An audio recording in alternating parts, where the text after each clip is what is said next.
at rear triangles. We did 2 setups from side control top. Going to look at it from the mounted position. So again, just fundamental my position. I want my hands inside the arms. So as I feet inside, I'm going to look to hug his head. And now my right hand is going to win under him. The goal is obviously to get Crippy's arm above his head to create the one arm in, one arm out scenario. The problem, anytime you put your hand into this position, we have a tendency to go forward with the hand and keep our elbow low, which means this is giving Crippy an opportunity to clamp and then bridge. So, Danaher's detail is we don't go forward with the hand, we go at 45 degrees this way. And we're focusing on keeping our elbow as far away from the mat as possible. So from this position, instead of going forward, okay, I'm just walking with my fingers at a 45 degree angle, keeping my elbow high off the mat. Okay. Anytime I feel Crippy clamping, okay, he'll only get so far, and then I straighten my arm. Okay. And then I'm going to walk a little bit further. Anytime I feel him clamping, I'm going to straighten my arm.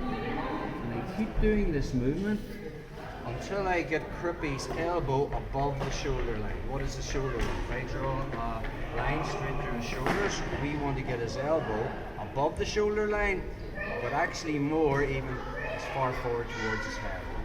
So, once I come out at that 45 degree angle, focusing on keeping my elbow off the mat, it's just a matter of anytime I feel pressure, I straighten my arm. If there's no pressure, I just walk with my fingers. And I keep repeating that movement until I get Crippy's arm basically above his head. Once I get to that position, my hand that was doing the walk is just going to come around and I find my tricep. So I'm like hugging his head, and then I drop my hair in behind his tricep. Okay. Once I'm in that position, I'm going to withdraw my left elbow. This allows the profile for me to slide my right knee up this way and make a pillow, and then I just snag his wrist and lock the grip rock position. From there, I have an unweighted left leg. I'm just going to sit back on my foot, and now from here I have 2 unweighted legs. So just like we covered in the side control option from here is I can easily just switch the armbar, but more than likely he's going to go hand to hand. Right? Anytime you put a Chimera chop from this position, he's going to feel the threat of the armbar. So I'm going to put my heel into the crook of his arm, my second heel comes in, and I just push with my legs and swim my right foot under his armpit. Again, now we've threatened the one arm in, one arm out scenario, that fundamental principle that we needed for all the triangles that we've covered. And now from this position, it's the same stuff. Okay? I just put inside of my wrist against Crippy's wrist. As I fall to my right side, I'm immediately getting unified legs. I want my legs pointing in the same direction. I'll provisionally lock the triangle trap. Okay?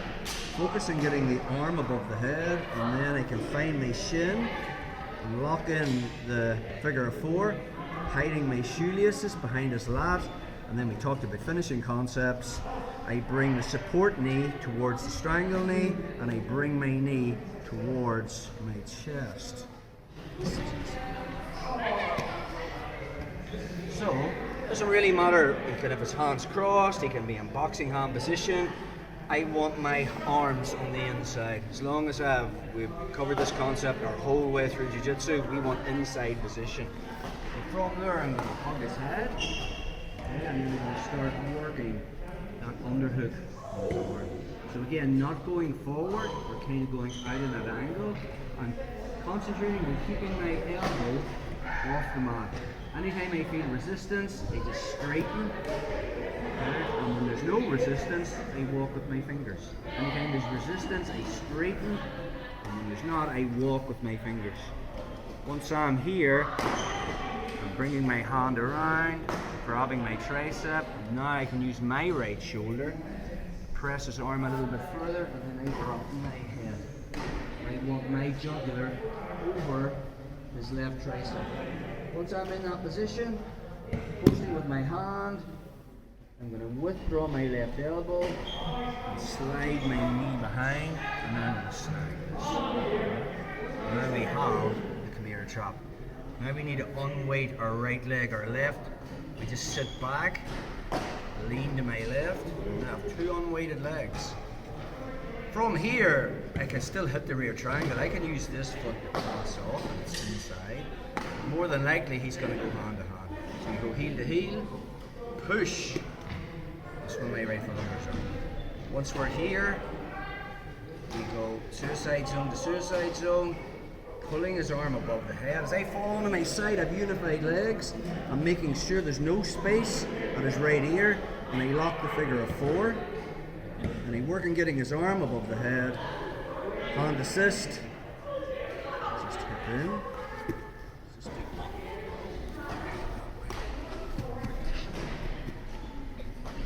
Inside position of the head at an angle, keeping my elbow off the mat, so I can straighten my arm, walk, hug his head, get my head into that position, and then from there, slide my knee up. Once I slide my knee up, I can find his wrist, lock, near each other. Sitting back, unweighted leg. Now more than likely he's going to be going hand to hand.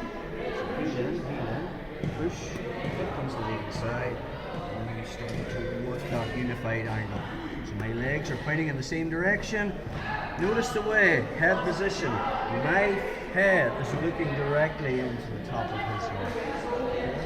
So we can lock the figure of 4, working getting his arm above his head, hand assist, and just connect my knees in an imaginary line, bring this knee towards my chest. So that's our mounted rear triangle. Yeah, let's just play with that.